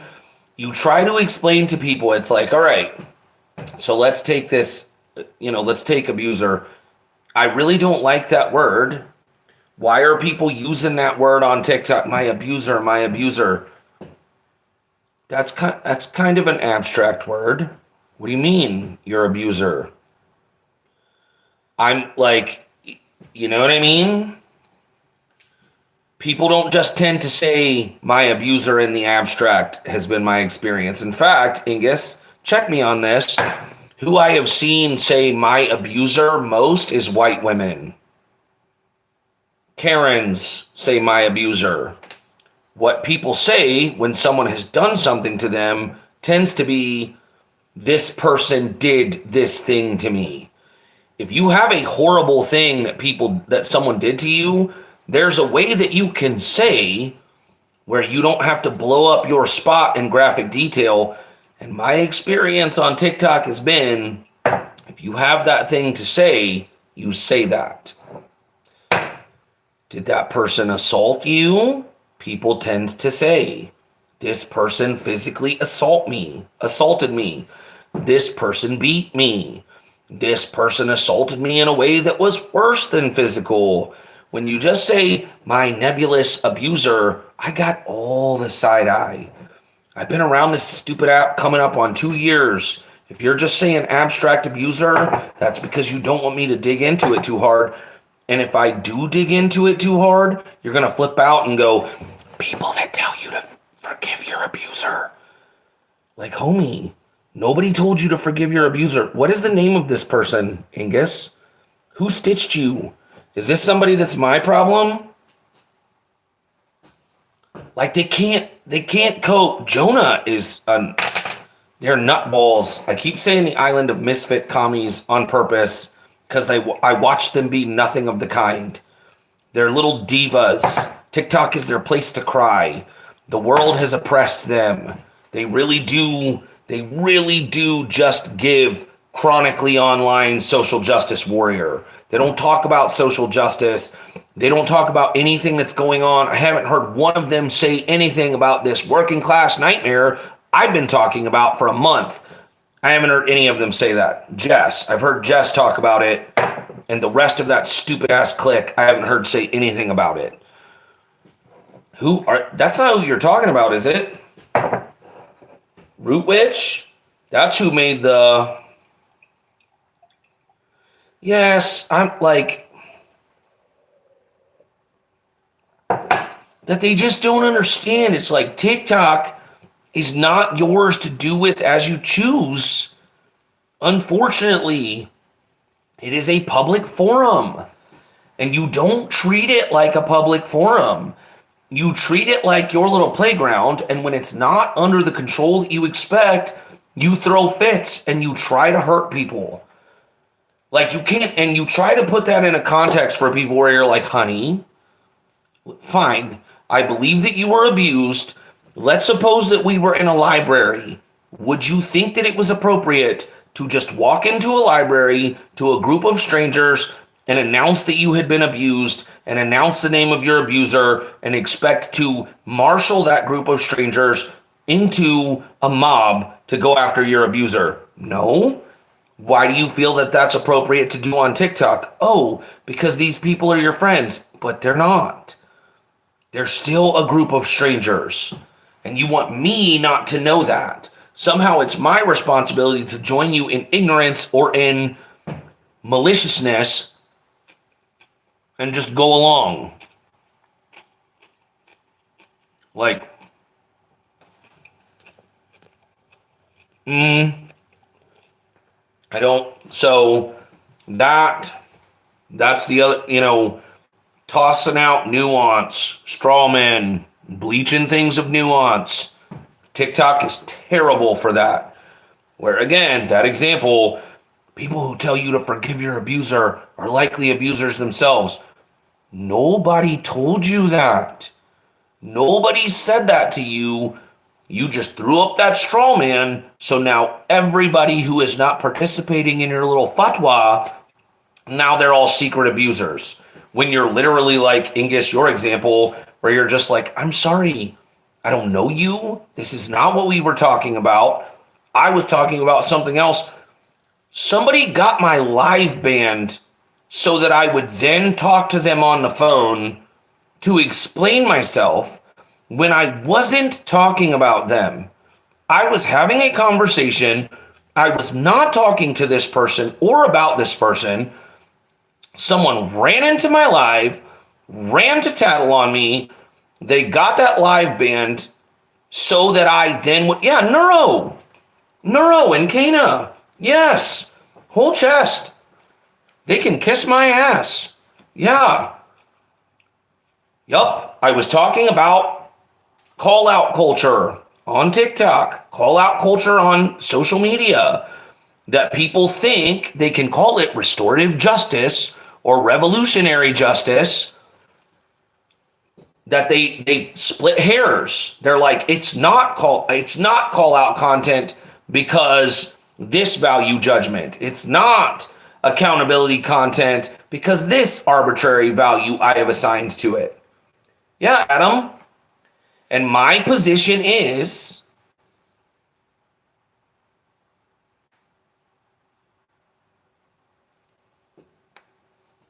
yeah, you're not wrong for that. But yeah, so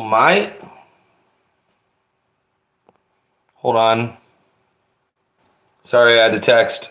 See you later, Adam.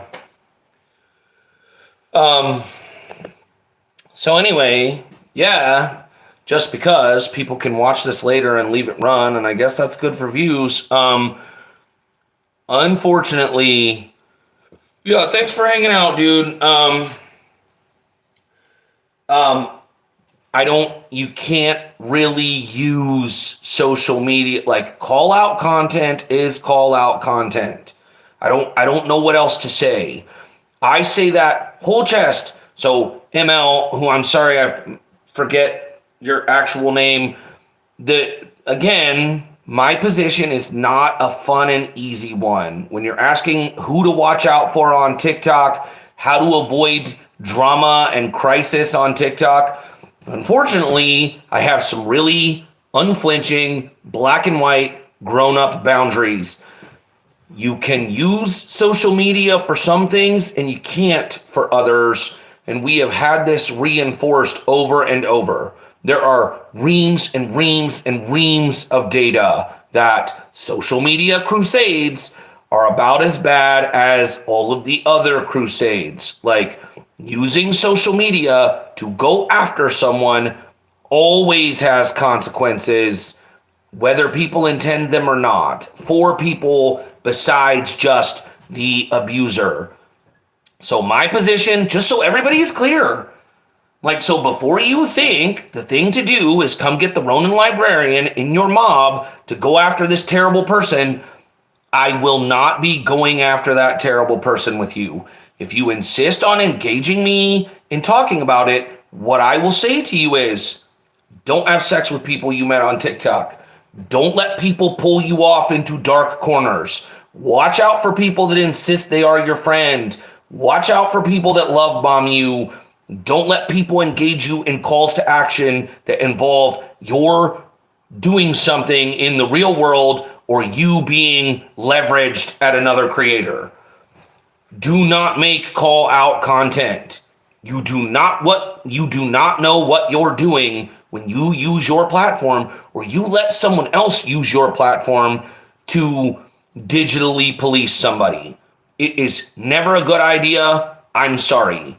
People that think that it is, we find out over and over that those people end up either not being good people after they've done it for a while, and I'm not going to say their names because they will go after you.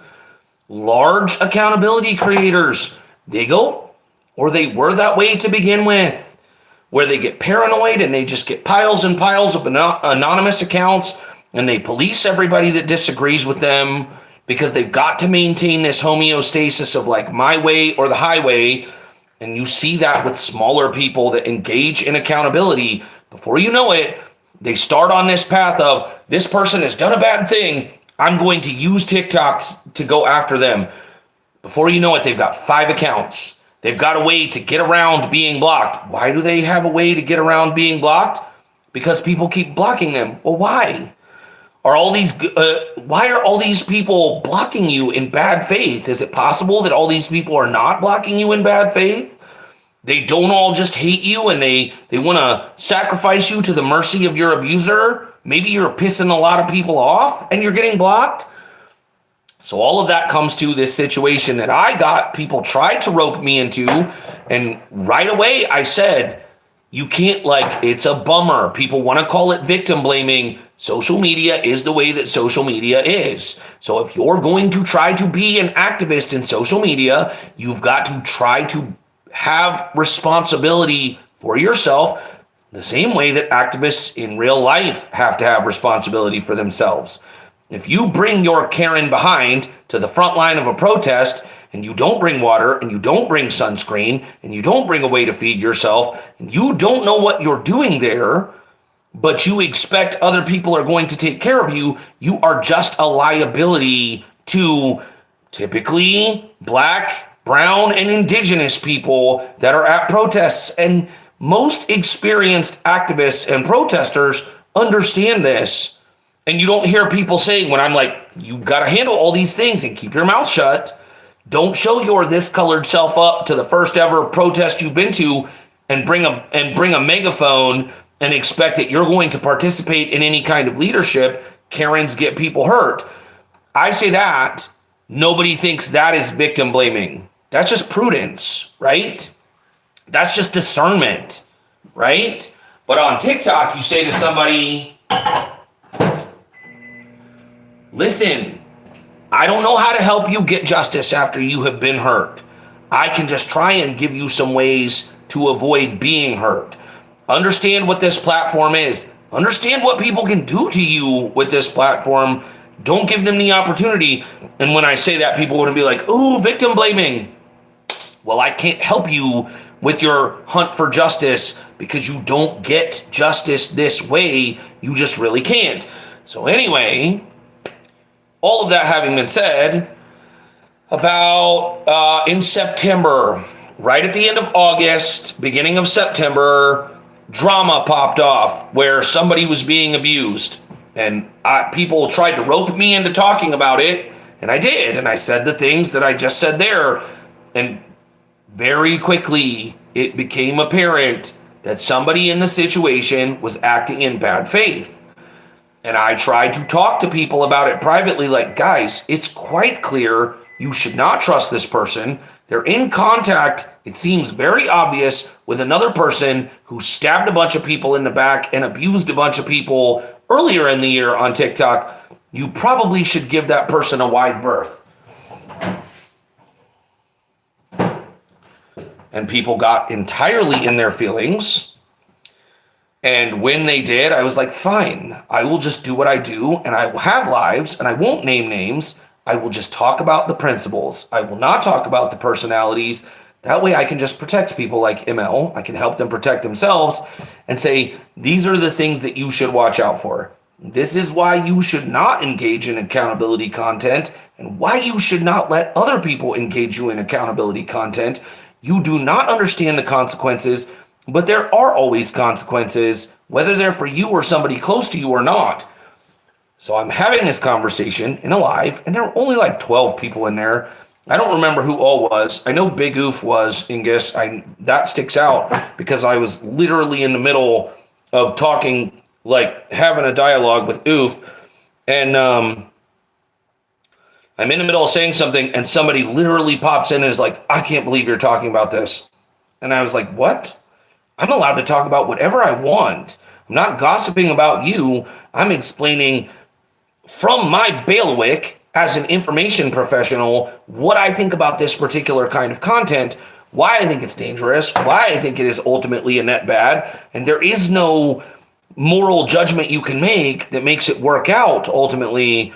But I'm having this conversation. I can't believe you're talking about this. And this person pops in and then disappears and then shows up with other people who are like, I can't believe you're talking about this. Before you know it, I had like 12 people in there. My numbers just skyrocket, like up into the hundreds, and my live gets banned. And so then this person wants to talk, and this person was Neuro. I don't care who knows.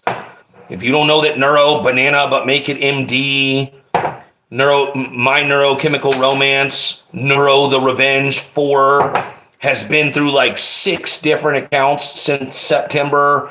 That person I had to make it okay with. They got my live banned, and then they wanted to talk. And so we were talking on the phone for like seconds, and then they were like, no, we got to talk in like voice memos, voice text, right? And I was like, okay. So we think of the insanity of this. A live about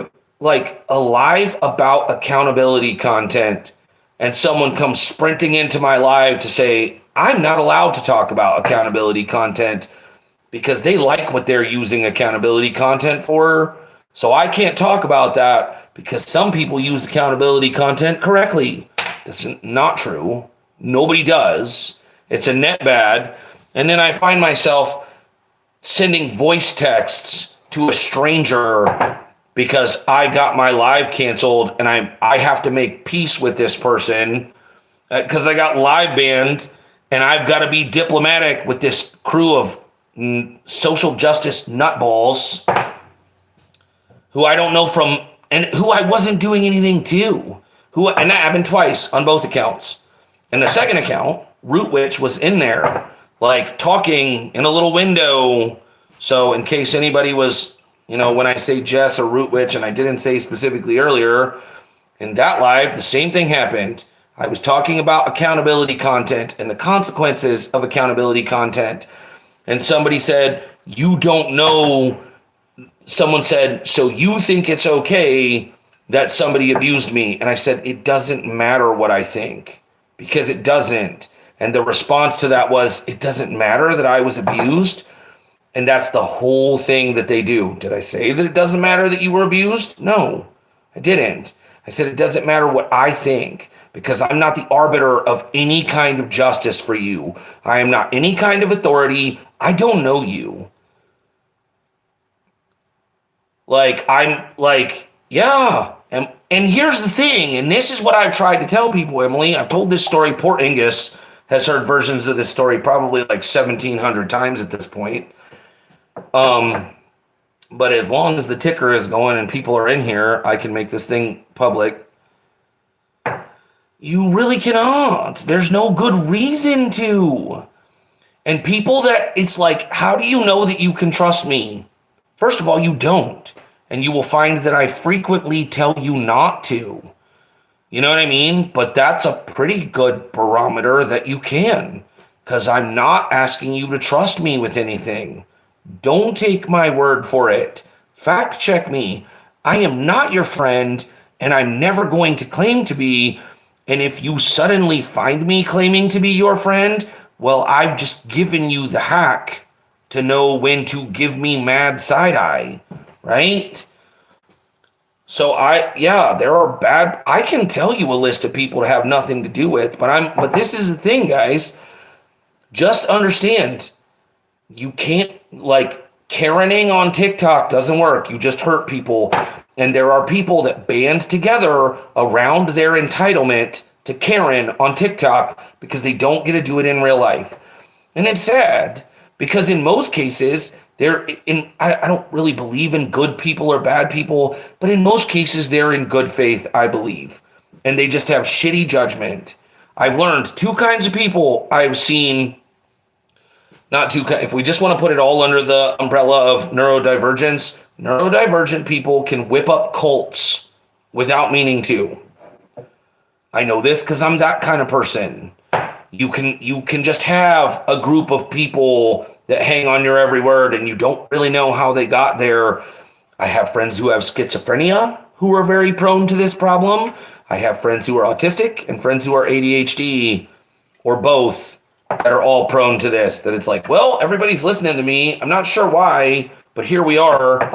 And there's a lot of that.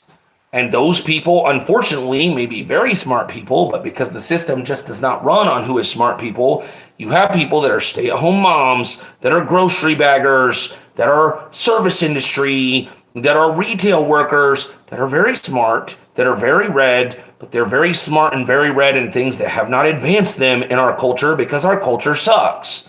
And then they go online and they get a little bit of a following and they feel important and they feel powerful and they band together and now they're going to do something with that importance and that power. And what's the difference between me and those people? Am I somehow more successful than them? Am I smarter than them? Am I brilliant or more trustworthy than them? No, I've been all of those people. Literally the only difference is I understand you can't use this medium this way. You can't leverage this platform the way they want to leverage this platform. And so I'm sorry, I just ramble, but unfortunately, as has been pointed out, it's actually in my better interest if I ramble because I can just unprivate this on YouTube and that will just be more views. What I noticed, the best way I saw it summed up was one of them clapping back at somebody else posted a video that was like, because you're trying to misgender me. So what? So what? And that's the thing. That's the thing. It is a hard thing to get to. This person abused me. SFW. Right? I have an abuser. Welcome to Earth. And that's the thing that people are missing is you can't make me care. And there's nothing wrong with me for not caring. I don't know you. Let us link arms. And let's go fight for every starving orphan. Let's go fight for everybody that's dying of cancer because they live in a Superfund site. Because I'm allowed morally to just expect out of you, right? No. But that's what people do on TikTok. This is my moral judgment, and you now must agree with my moral judgment, and you must devote some of your time on this platform to arbitrating my moral judgment, to prosecuting my moral judgment around TikTok. And if you don't, I'm going to tell people that you're one of the bad people. Fucking wild. But just remember that. Somebody misgendered me. So what? Somebody was misogynistic at me. Okay. Somebody was racist. I bet. We live in America, you know? And that's just the thing, and they're missing that. And it's like, is all of that shitty? Yes. Is all of that stuff that somebody should do something about? Yes. But some of us try to use our platform to get at bigger picture things like that in ways that you can, and other people think they're doing something, and then they'll spend years in the same fight, doing the same old boomer on Facebook nonsense. And it's like, someday, guys, someday, you're gonna, like, God bless you. Please wake up before you've been doing this for a decade. I'm not Eric of Black Bloc Politics. Another cat god, provoked his ire. I don't think he's a bad dude. I think he is forceful. I think my education in management science tells me that he is extroverted and loud and gregarious like me. And so people band to him. I don't think that he means any bad by what he's doing. But for the love of God, I'm not even kidding you, 2019, 2020, 2021, 2022, and 2023, in all of those years, that person has been waging a moral crusade against other people on TikTok who are convinced they're right too. God is my witness. If you guys ever catch me in a multi-year feud with somebody on social media, Ingus, put me out of my misery. I swear to God. Like, can you imagine? Like, that's what you did. That's what you used your platform for 4 years. Somebody gave you a little taste of an audience, and what you did with it was just yell at each other about misgendering people, and yell at each other about who was racist, and yell at each other about, and you just smeared everyone. Every single one of them has been called an abuser at this point. I mean, I think we're pretty good that I'm never gonna run into that problem, but I don't block them because you got to watch them. I'm telling you guys, this will sound paranoid. I want to put this order of operations correctly. I was going to say, I wouldn't be surprised to find at least one of them has been through this YouTube live while I've been talking. That's not the correct way to phrase it. And this is going to sound bad, but I have done this for a while. I would be surprised if at least one of them hasn't been in here at some point while I've been on here. They always are. And they think, I don't know. They think someone has been talking about Nick and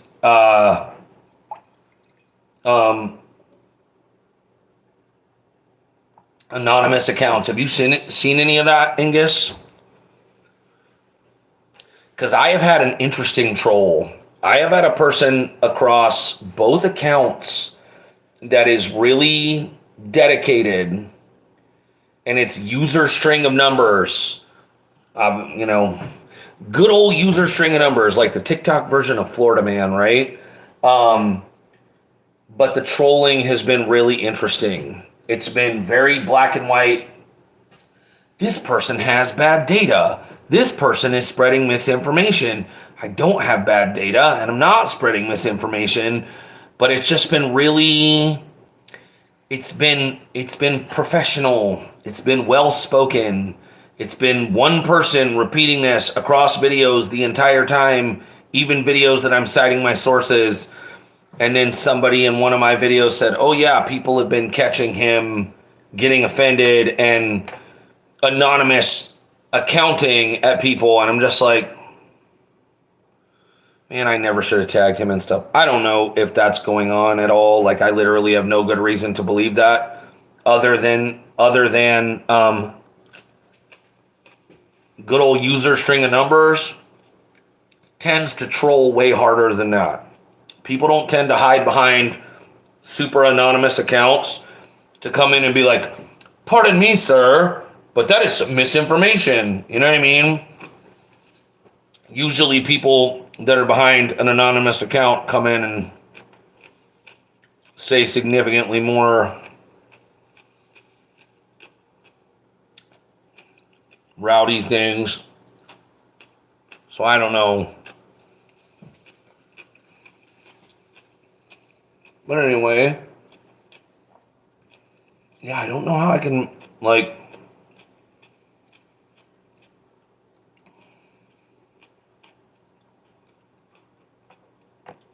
that's the thing.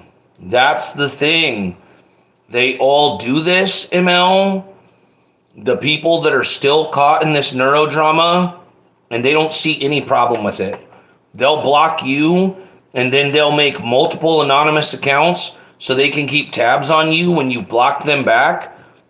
And it's like, guys, I don't have any problem telling you, if you block me and I make another account to get around that block, that is low-key rape energy. maybe not so low key. Like, you've just established a boundary. There is space that you are allowed to curate as you see fit. And you just made a boundary and you made it clear that you didn't want me to come around that boundary. And then I just did. Right. And guess right. Not low key. And that's what these people do. And they don't see themselves. Everything they criticize, they do. But it's okay that they do it because they're doing it for the right reasons. They're doing it because those are the bad guys, because those people want to protect an abuser. But when you dig into it, you're like, what is that? What do you mean they want to protect an abuser? Who are they hiding? And then you dig far enough into it and you find literally the protecting the abuser was they didn't disagree. They didn't agree with going along with you once upon a time. And the way you guys disagreed was you got wound up into this thing where you're weaponizing the platform at each other back and forth. And they're trying to protect an abuser. No, they're not. They're clapping back at you. You're clapping back at them. Lather, rinse, repeat. And every single thing. And I pay attention. I wish I did not. I wish I didn't. But I watch. And they're to the point where every single thing they would criticize, they've all done it on both sides. They've all done all of it on both sides, but the reason we're expected to pick one side over the other is because strictly on a moral judgment. But I'm like, guys, that fake account shit, that is bad. That is wrong. If someone did it to you, you would be the abuser. But you do it to someone else, and you're just a warrior for truth and justice somehow. I don't care who knows. Neuro,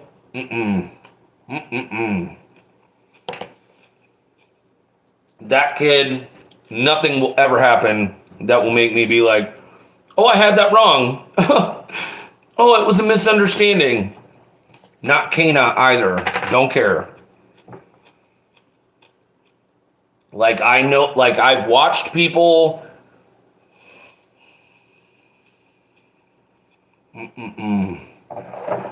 Everybody's hurting.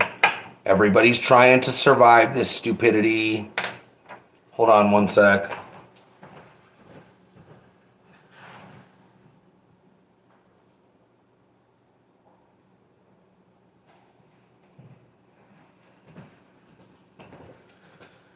It's just, unfortunately, some people, the way they try to survive it, the way they medicate, is trying to share their trauma, trying to infect other people with their trauma. And I feel bad about that. That sucks.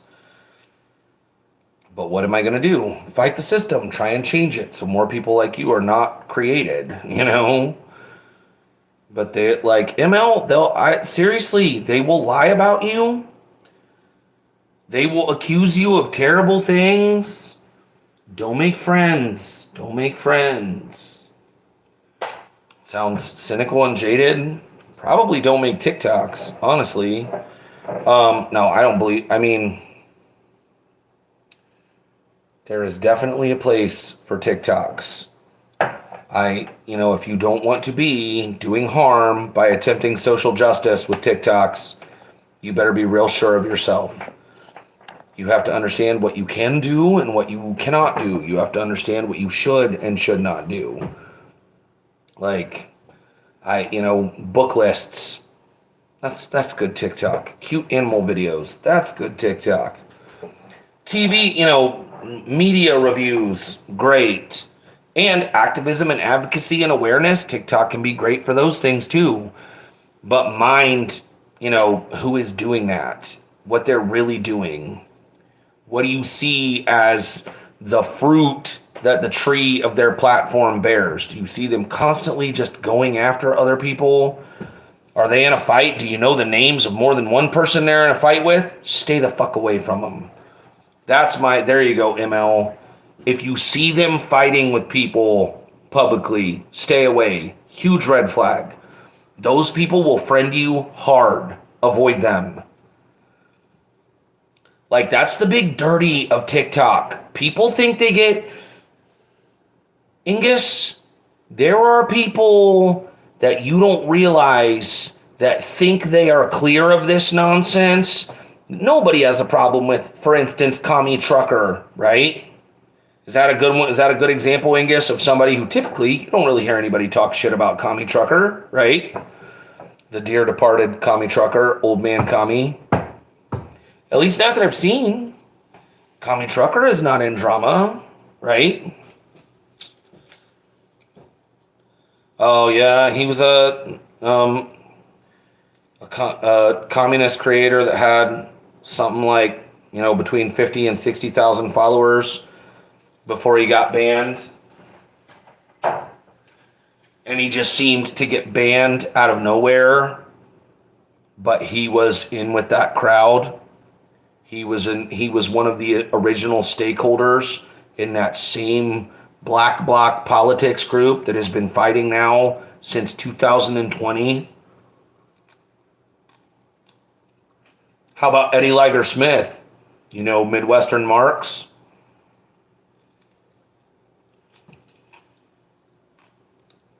Anybody recognize that name?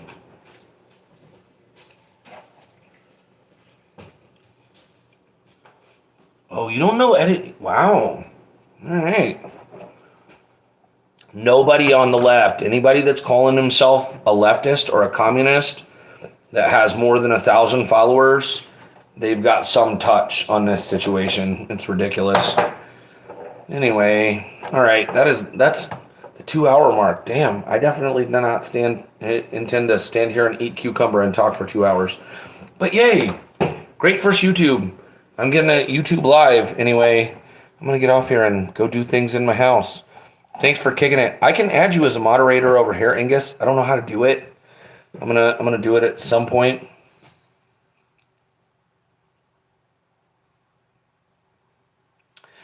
I mean, ML, there's a way to interact.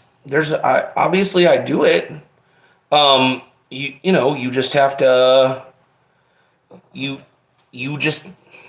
just have to be aware of your values. You have to be aware of the reality of this platform. You know what I mean?